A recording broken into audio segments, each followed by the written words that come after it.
So I don't know, do you ever think about things that are imaginary, like unicorns or leprechauns or the tooth fairy or, well, of course, tooth fairy's real, but you know, you get the idea. Things that are really, I mean, let's face it, I'm thinking about things that are imaginary. That's right, yes. Isn't it nice? We're in a happy place now.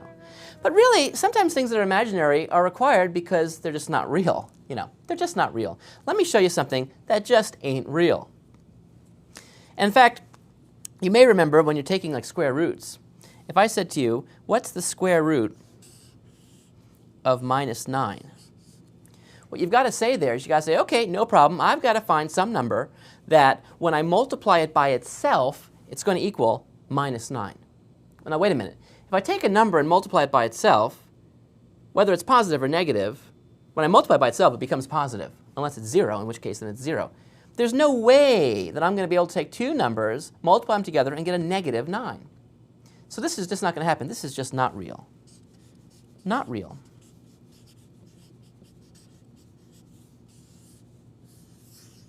So therefore, it must be imaginary.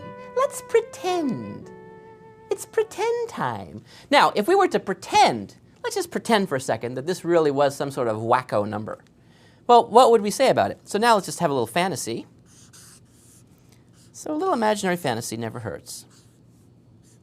I could write this, for example, as -1 times 9. And then I can use properties of exponents, because remember, a square root is just an exponent of 1/2, and say that's just square root of -1 times the square root of 9. Now, the square root of 9, I happen to know that. There's no imagination required for that. That's just 3. Cut and dry. Cut and dry. So I couldn't write the 3 out in front, in fact, 3. And then I've got that square root of -1. So it's the square root of -1 that's sort of the imaginary part. You see that? It's sort of this imaginary. Ding, ding, ding, ding, ding. It's not a real number. And in fact, we have a name for that. We call it I. I for imaginary. It's like my imaginary friend. Okay, so if I call that I, and usually we use a fancy, we don't use a capital I because we don't make a big stink about it. We just use a lowercase I. You see? And that equals, stands for, it's not a real number, it's an imaginary number, the square root of -1. So that's what this symbol means. By the way, just a little trivia fact you can impress your friends with if you want, if they'd be impressed by this stupidity or not. That, you know, if you're an engineering person, you know what they use? They use little j.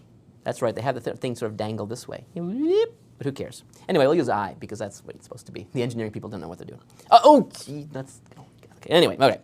So anyway, I'd write this as 3I. And that means it's 3 times this imaginary number.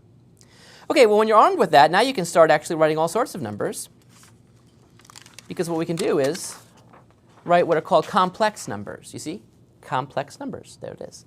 And what a complex number is, something is a number that has i's in it. That's all. So for example, something like this. If I took 2 plus the square root of -9, I could write that in the following way. Well, I'll just keep the 2 there. But the square root of -9 we just saw is actually the same thing as 3i. Because the square root of 9 is 3, and the square root of -1 is I. So in fact, an imaginary number is any number that looks like this. Some real number plus a real number times I. So this is called a complex number. This number here is called the real part. This is the real part because it's just real. It's a real number. Now this part actually is the part that's the imaginary part. So this 3 is called the imaginary part. So the real part of this number is 2. The imaginary part of this number is 3. If I look at this number, how about 3 plus the square root of -25? I could write that, well, as 3 plus, and well, the square root of 25 is 5, but then I have the square root of -1, which is I.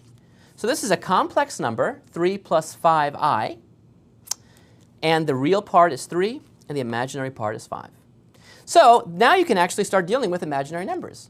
And guess what? That means there must be imaginary arithmetic. Cool. We'll see that up next.